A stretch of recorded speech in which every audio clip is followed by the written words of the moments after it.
এবারের SSC HSC পরীক্ষায় সব কেন্দ্রে অবশ্যই ক্লোজ সার্কিট ক্যামেরা বসাতে হবে। এ নিয়ে ফের নির্দেশনা দিয়েছেন শিক্ষামন্ত্রী। জানান, শিক্ষা ব্যবস্থায় আমূল পরিবর্তন আনতে কাজ করছে সরকার। এদিন মন্ত্রণালয়ের নির্দেশনা মেনে পরীক্ষামূলকভাবে ঢাকা মহানগরীর কয়েকটি শিক্ষা প্রতিষ্ঠানে শুরু হয়েছে অনলাইন পাঠদান। ফাঁকা পড়ে আছে বেশিরভাগ শ্রেণীকক্ষ, দু একটিতে চলছে পাঠদান, তবে সেটা সশরীরে নয়, বরং অনলাইনে। জ্বালানি সংকট ও যানজট নিরসনের উপায় হিসেবে ব্যক্তিগত গাড়ির ব্যবহার কমাতে নেওয়া হয় এই উদ্যোগ। তবে এটি শুরু হয়েছে পরীক্ষামূলকভাবে। সফলতা এলে বাড়বে পরিধি। ঢালাইয়ে দৃঢ়তা, নির্মাণে নিশ্চয়তা। প্রিমিয়ার সিমেন্ট, ঢালাইয়ের রাজা। যদিও প্রাথমিক ও মাধ্যমিক পর্যায়ে চৈত্র সংক্রান্তি ও নববর্ষের ছুটি হওয়ায় কেবল উচ্চ মাধ্যমিক পর্যায়ে ছিল পাঠদান। শিক্ষকরা বলেন, শিক্ষার্থীদের উপস্থিতি ৬০ থেকে ৭০% মতো ছিল।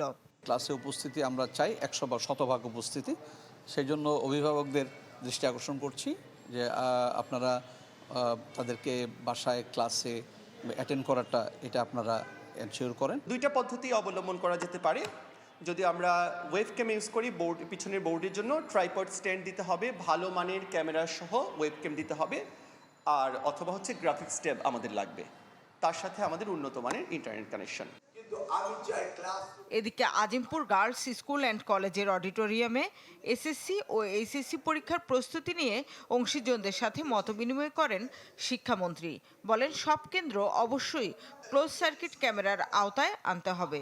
আগামী দিনগুলোতে আগামী বাংলাদেশের গড়ার প্রত্যয় নিয়ে আমরা এই শিক্ষা ব্যবস্থাকে আরও ঢেলে সাজানোর ব্যবস্থা করব এবং আপনাদের সহযোগিতা অত্যন্ত কাম্য। প্রিয় শিক্ষকগণ, আপনাদের উপরে জাতি তাকিয়ে আছে। জেলা ও উপজেলা পর্যায়ের সরকারি কর্মকর্তাদের সন্তানদের রাজধানীতে পড়ানোর প্রবণতা থেকে সরে আসারও পরামর্শ দেন। আজকালকার দিনে ডিসিএসসি সাহেবের ছেলেমেয়েরা আর জেলায় পড়ে না। শামীমা সুলতানা, চ্যানেল 24, ঢাকা।